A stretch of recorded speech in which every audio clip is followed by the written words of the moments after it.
ये जो मन है ना, ये भगवान ने इसकी रचना की है। इंद्रियाणाम मनश्चास्मि, कह रहे इंद्रियों में मैं मन हूं, और त्रिगुण माया का इसमें भरा हुआ पूरा पॉइजन जहर है। आप देखो मन छोड़ के गंदी बात में ही जाएगा, नहीं जाएगा। ये नहीं कि अच्छी बात में नहीं जाता, अच्छी बात में लगाओ तो लगेगा, और वो भी थोड़ी देर। और बुरी बात में लगाने की जरूरत नहीं, आराम से। इसका स्वभाव रचना ऐसी रची गई है। अब यही गेम रखा गया है कि अब इसकी गति को रोको, अंतर्मुख करो, भगवदाकार करो, तो तुम्हें इनाम मिलेगा, त्रिभुवन पर विजय प्राप्त कर लोगे। वो अद्भुत आनंद अंदर ही मिलेगा, किसी से कहने की जरूरत नहीं, आनंद मगन हो जाओगे। और उसी आनंद की खोज देखो, जब हमारा मन कहता है इस शरीर को भोग लें, इस वस्तु को भोग लें, अमुक, देखो सब अपने घर के जैसे बैठे हैं, क्या उसके भोगने के बाद मन को शांति मिलती है? थोड़ी देर के बाद फिर एक नया संकल्प बनता है, फिर एक नई, मतलब हमारी खोज अधूरी रही। वो नहीं मिला जो मैं सोच रहा था। सोचने में जैसा सुख मिलता है वैसा ना भोगने में नहीं मिलता, चाहे वो भोजन हो, चाहे वो दृश्य हो, चाहे वो कोई क्रिया हो। आप देखना, जो मन हमें सोचवा के पागल बनाता है, और जब हम उस पे जाते हैं तो वो चीज हमें नहीं मिलती है। तब लगता है कि वो यहां नहीं, शायद यहां हो, यहां नहीं, शायद यहां हो। ऐसे भटकते पूरा जीवन व्यतीत हो जाता है। बुद्धिमान वो है जो दो चार कदम में ही लौट आवे कि गलत दिशा में जा रहे हैं, पर हम पूरा जीवन चलते रहते हैं, लौटने की बात ही नहीं आती। और यहां तक कि शरीर वृद्ध हो जाता है, इंद्रियां काम नहीं करती, पर मन वैसे ही सलाह करता रहता है।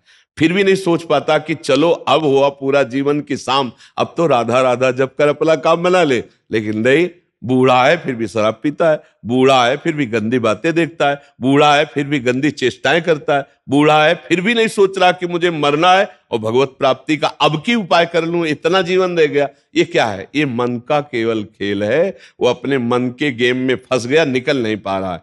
अच्छा, इसमें ये हो कि चलो मन सुखी रहेगा, तो भी नहीं। आप जितना गलत करते जाओगे उतना वो नकारात्मक सोचे पैदा करता चला जाएगा, और उसका परिणाम यह आएगा कि आपको डिप्रेशन में पहुंचा देगा। मतलब किसी भी तरह से ये चैन नहीं लेने देगा। तो इसको लाना तो भगवान की शरण में पड़ेगा, तभी शांति मिलेगी, तभी सुख। बहुत गंदा, बहुत गंदा, बहुत नीच है ये, और ये बहुत उत्तम है। ये अगर सही रास्ते को पा जाए तो दूसरे के लिए अपने प्राण दे सकता है, परहित के लिए अपने प्राण दे सकता है, ये भगवान से मिला सकता है, ये सब सुख दे सकता है। बस इसको गलत ढंग से जो प्रयोग होना शुरू हुआ है, इसका ये बंद कर दे, वही बहादुर है। देखो, विरक्त मार्ग एक अलग होता है, लेकिन गृहस्थी में तो एक धर्मपूर्वक विषय सेवन की मर्यादा है ना। तो आप धर्मपूर्वक देख लो। अगर आपको अपनी पत्नी में, अपने पति में सुख नहीं मिला तो विश्व में कहीं सुख नहीं मिलेगा, क्योंकि है नहीं। तो आपको सीमित हो जाना चाहिए ना, लेकिन ऐसा नहीं होता। हम धर्म विरुद्ध बढ़ते चले जाते हैं, जो हमारा पाप बनता जाता है और हम क्लेशित होते जाते हैं। इसलिए हमें लगता है बहुत अच्छे अभी सत्संग के प्रभाव पड़ रहे हैं, तो हम निकल चलें गंदी बातों से, हम निकल चलें इस माया के फंसाव से। नहीं तो धोखा ही धोखा, पूरी जिंदगी व्यतीत हो जाती है।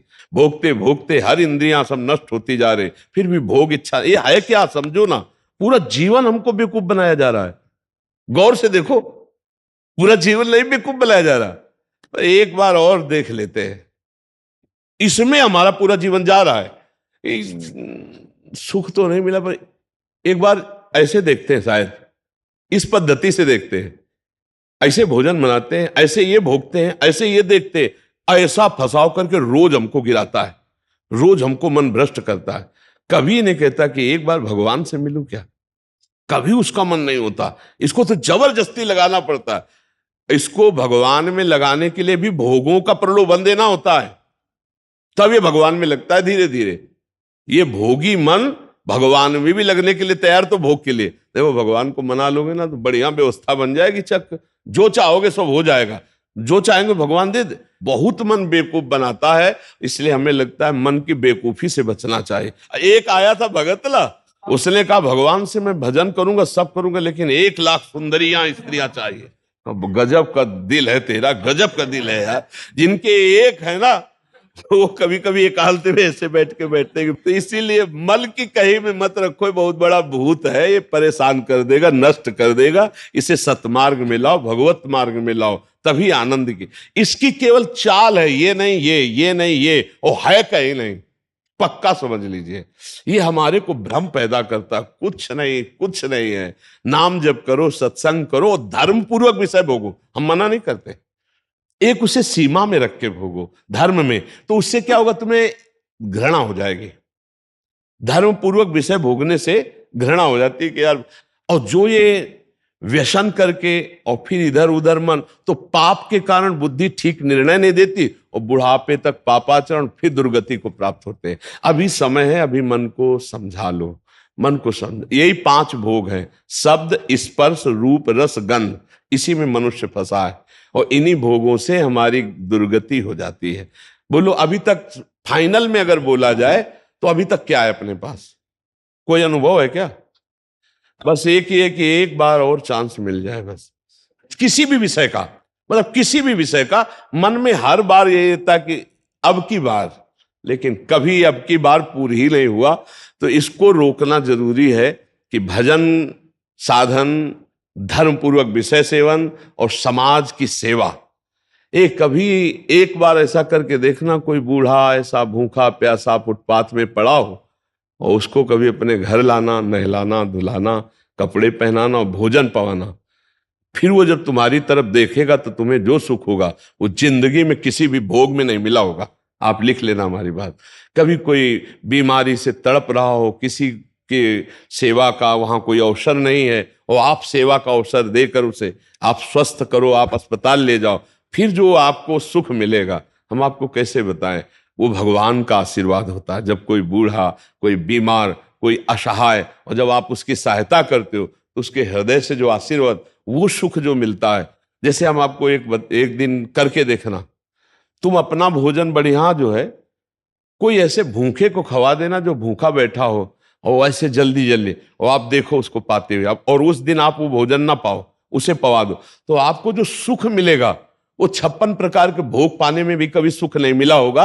वो सुख परहित करने से, दूसरे को सुख पहुंचाने से जो हृदय शीतल होता है वो कभी किसी से नहीं होता। इसलिए मानव जीवन के लिए मन को थोड़ा विरुद्ध जो चलने वाला है उसके विरुद्ध आप बनो, उसे सतमार्ग में लगाओ। अब देखो आजकल ऐसी बुद्धि बिगड़ गई कि अपने पूज्य माता पिता को ही बच्चे दुख दे रहे हैं, डंडा थप्पड़ मारना। क्या यार, आज के जवान अपने माता पिता के साथ ऐसा व्यवहार करते हैं। अगर थोड़ा भी अध्यात्म से जुड़े होते तो मुझे लगता है शायद ऐसा नहीं करते, नहीं ना। धर्म से जुड़े होते, अध्यात्म से जुड़े होते, ऐसे माता पिता तो भगवान होते हैं। उनकी आंखें नहीं, उनको नहलाओ धुलाओ, किसी मंदिर जाने की और जरूरत नहीं, उनको भोग लगाओ, उनको पवाओ, उनका जो आशीर्वाद है लोक परलोक तुम्हारा सब बना देगा। लेकिन जब अध्यात्म से नहीं जुड़े तो लगता है कौन इनको, तो हाँ, ये क्या है, ये है मन का वो पापी मन। देखो कैसे पाप कराता है, कैसे निगेटिव चलाता है कि अब ऐसे पुत्रों की क्या दुर्गति होगी। तो कभी अगर ऐसा अवसर किसी को मिले कि कोई फुटपाथ में ऐसे तड़प रहा हो, तो आपको जरूर लगेगा कि काहे को बोझा ले, लेकिन आप उसका अगर बोझा ले लिए तो भगवान तुम्हारा बोझा ले लेंगे। जन्म जन्मांतरों के पाप नष्ट हो जाते हैं जब ऐसे दीन दुखी आशीर्वाद देते ना, उसे भगवान का आशीर्वाद समझना। और जब माता पिता अंदर से साप देते ना कि भोगोगे, तो फिर भगवान भी नहीं टाल पाते, फिर भोगना पड़ता है। इसलिए धर्म से चलो, किसी का अपराध मत करो, गंदी बातों में मन को न जाने दो, खूब नाम जप करो, यही मनुष्य जीवन का लाभ लो। मनुष्य जीवन एक दिव्य जीवन है, इसका एक दिव्यता का लाभ है। यार देखो, अगर हम ना चाहे तो पूरी बाजार से निकल जाए कोई सामान, दुकान की आके हमारी लिपट थोड़ी जाती है।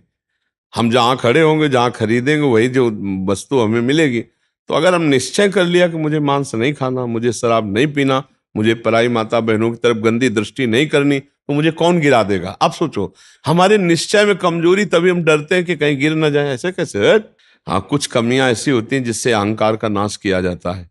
जैसे आवाज आता है ना कि हम जितेंद्री, हम ऐसे हम ऐसे, और भगवान को अहंकार पसंद नहीं तो छोड़ देते हैं। देखो जितेंद्रियता करके, तब जब रोता है कि प्रभु मैं तो नीच किसी काबिल नहीं, तब भगवान फिर उठा लेते हैं। नाम जब करो तब मजबूत ब्रेक लग जाएगी।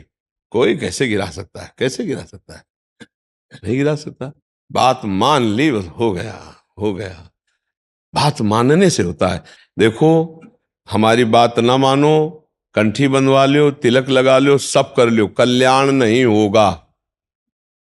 हमारी बात मान लो, कल्याण हो जाएगा।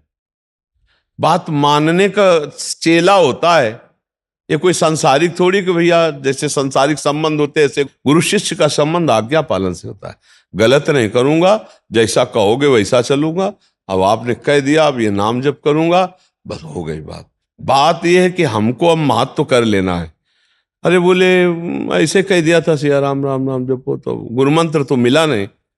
तो कभी गुरु मंत्र मिल भी जाएगा तो लाभ नहीं मिल पाएगा, क्योंकि आपको संत वचन गुरु के वचन पर विश्वास ही नहीं हुआ। गुरु के वचन प्रतीति न जेहि, फिर स्वप्न में भी लाभ नहीं मिल। मान लिया हो गया हमारा सब कुछ, अब हम राम राम जप करेंगे, अच्छे आचरण से चलेंगे तो यही नाम आपको बल दे देगा। जो आप कहते हो ना कि ऐसा बल कैसे आए, इसी नाम से आता है बल।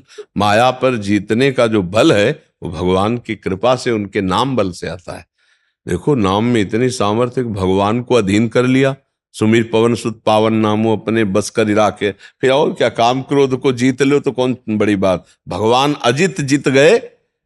भगवान कह रहे प्रति उपकार करो का तोरा, सन्मुख हो न सकत मन मोरा, तुम संतात उरिन मैं नाही। नाम जप करते हुए समाज सेवा, भगवत सेवा, माता पिता की सेवा, बस इससे बढ़िया वो साधना क्या है। अब बढ़िया गंगा जी से कपड़ा धो के लाए और फिर नाली में डुबो दिए तो फिर गड़बड़ हो जाएगा। नहीं, मानव दे थोड़ा विवेक है, धर्म से विषय सेवन करो, पापाचरण करोगे तो फिर वहीं पहुंच जाओगे, नरक हो जाए। कर्मों की बड़ी गति है, इसलिए नाम जप कर लो और ये जीवन सार्थक। अच्छा, नाम जपने में सबसे बढ़िया बात ये कि इसमें हम बैठने की बात नहीं करें कि आप पद्मासन लगा के बैठो। हम कहे दिन भर काम करो, राम राम राम राम, अंदर से राम राम चल रहा, फावड़ा चला, राधा राधा राधा राधा, हर काम होता रहेगा। जब युद्ध हो सकता है मामुनिस्मर युद्ध से, तो युद्ध से खतरनाक कोई काम तो है नहीं। दूसरे की गर्दन काट ली, अपनी गर्दन बचानी युद्ध में, और भगवान अर्जुन को कह रहे मेरा स्मरण करते हुए युद्ध कर, तो इसका मतलब भगवत नाम जप करते हुए सब काम हो सकता है। ठीक है, तुम नाम जप करो और अच्छे बनो, इसी जन्म में भगवान को प्राप्त किया जाए, भगवान की स्मृति में डूबा जाए। अगर आपने भगवत प्राप्ति का कार्य इस जन्म में पूरा नहीं किया तो पहला दंड आपको मिलेगा बिना किसी कर्म के, इस बात का कि आपने भगवत प्राप्ति क्यों नहीं की, आपको चांस दिया गया। जैसे बहुत सरलता से हम समझाते हैं कि जैसे हम आपको विदेश भेजें सरकारी, भारत के संविधान के अनुसार, आप भारतीय काम कीजिए, जाकर भारत के लिए आप ये काम कीजिए, और आप वहां जाकर जाने के लिए तैयार हो कि हमें वहां गाड़ी मिलना चाहिए, बंगला मिलना चाहिए, हमारी सारी व्यवस्था होनी चाहिए, तो सब व्यवस्था भारत सरकार ने कर दी। आप 20 वर्ष वहां रहे, आपको वापस बुलाया गया, आप जिस काम के लिए भारतीय संविधान के काम के लिए गए थे वो काम बिल्कुल नहीं किया, खूब बच्चा पैदा किए, पढ़ाया लिखाया और ब्याह और सब काम किए। अब आप बोलो भारत सरकार आपको दंड देगी कि नहीं देगी? तो देगी ना, क्योंकि आप प्रधान कार्य के लिए ही सुविधा आपको सारी दी गई थी। तो मानव देह केवल संस्कृति मांझ बरियाई के पायो, जो मानुष देह वृथा कत डारत, संस्कृति के चक्र को रोककर भगवान ने कबहू करि करुणा नर देहि, देत ईश बिनु हेतु सनेहि, बिना किसी कर्म के अहेतु की कृपा करके आपको मानव दे दी कि जाओ नर्तन कर फल विषय न भाई, भजी राम सब काम बिहाई, साधन धाम मोक्ष कर द्वारा, पाई न जे परलोक संभारा, सो परत न दुख पावई, सिर धुनि धुनि पछताए, काले कर्मय ईश्वर मिथ्या दोष लगाए। तो भाई का हमारा भाग्य नहीं था, हमारा भाग्य से भजन नहीं होता, भजन से भाग्य बनाएंगे हम, भजन से हम पूर्व कर्मों को मिटाएंगे, भजन से हम भगवत प्राप्ति करेंगे। जो न तरय भवसागर असमाज नर पाए, स्वति निंदक मंदमति आत्महनन गति जाए। वो आत्महत्यारे की गति को प्राप्त होता है केवल इस बात के लिए कि तुम्हें मनुष्य शरीर मिला, सारी सुविधाएं दी गई, लेकिन तुमने अपना काम नहीं बनाया। 83,99,999 योनियों में कोई एक भी ऐसी योनि नहीं जिससे हम भगवत प्राप्ति कर सकते, केवल ये मानव देह थी, और उसको तुमने विषय सेवन में प्रपंच में नष्ट किया, तुम विशेष दंड के पात्र हो। कृपा हुई और तुमने उस कृपा को ठुकराया, अब भोगो अन्य योनियों में। अब पता नहीं फिर किस कल्प में भगवान की कृपा होगी और मुझे मनुष्य शरीर में, इसलिए मुझे इस जन्म में भगवत प्राप्ति करनी ही करनी है, इस पे हमें छूट नहीं रखनी। अब भगवत प्राप्ति किसे कहते हैं समझना तो पड़ेगा ना, कि भगवत प्राप्ति किसे कहते हैं। मोक्ष को तो समझे, तो मोक्ष ऐसे थोड़ी होता, उसके लिए साधना बहुत कठिन साधना है। स्थूल सूक्ष्म कारण तीनों शरीरों का राग त्याग करके स्मृति उसकी, इसकी स्मृति का भी त्याग हो जाए, तब वो अपने स्वरूप में स्थित होता है। बड़ा कठिन, ज्ञान के पंथ कृपान के धारा, और परत खगेश लगे निवारा। अब इसको सरल सहज भाव में ले लो। जिसकी अखंड स्मृति भगवान की होती है वही मुक्त पुरुष है और वही भगवत प्राप्त पुरुष है। हर समय तुम्हारी याद में भगवान का नाम चलता रहे। राम कृष्ण हरि जो नाम प्रियो, अपने तो वृंदावनवासी राधा राधा रटते। हर समय नाम चिंतन करते रहो। तुम मोक्ष चाहोगे तो मोक्ष मिल जाएगा, भगवत प्राप्ति चाहोगे तो भगवत प्राप्ति हो जाएगी। भगवत प्राप्ति का मतलब होता है भगवान को जिस भाव से, स्वामी भाव, सखा भाव, जिस भाव से वो प्राप्त हो जाए। और अच्छा इसमें है कि गिरने का भय नहीं। हम राधा राधा जपते हुए किसानी कर रहे हैं, राधा राधा जपते करते नौकरी कर रहे हैं, राधा राधा जपते हुए संसार के सब कार्य कर रहे हैं, तो हमको संसार के कार्य भी हो जाएंगे और भगवत प्राप्ति भी हो जाएगी। अच्छा मिथ्या भाव हमारे यहाँ लगाना नहीं, भगवत भाव लगाना है। सब में भगवान है, तो हम जिससे मिलते हैं उनके हृदय में भगवान है, हम ऐसे बर्ताव करते हैं। चाहे पुत्र हो चाहे पत्नी हो, नाथ सकल संपदा तुम्हारी, मैं सेवक समेत सुतनारी। बहुत सरलता से निपट गए संसार से, बहुत सरलता। पर भजन नहीं किया तो दंड मिलेगा, क्योंकि सरकार ने भेजा है यहां सरकारी काम करने के लिए, भगवत प्राप्ति के लिए। अब अगर चूक हो गई तो फिर गड़बड़ हो जाएगा। अच्छा देखो, तुम्हें तो कुछ गड़बड़ होना है नहीं, तुम तो अविनाशी भगवान के जन हो, अविनाशी स्वरूप है ना अपना सबका। लेकिन जैसे स्वप्न में लाठी चलती है कुछ नहीं होता है, पर पीड़ा होती कि नहीं होती स्वप्न के समय। स्वप्न के समय अगर लाठी चलावे तो वैसे लगती है, नहीं स्वप्न में अगर हम डूब रहे हैं तो वैसे डूब रहे। स्वप्न में अगर पिटाई शुरू है या कोई गला काटने जा रहा तो वैसे भय लग रहा है, और है कुछ नहीं, तो दंड तो भोगना पड़ेगा ना।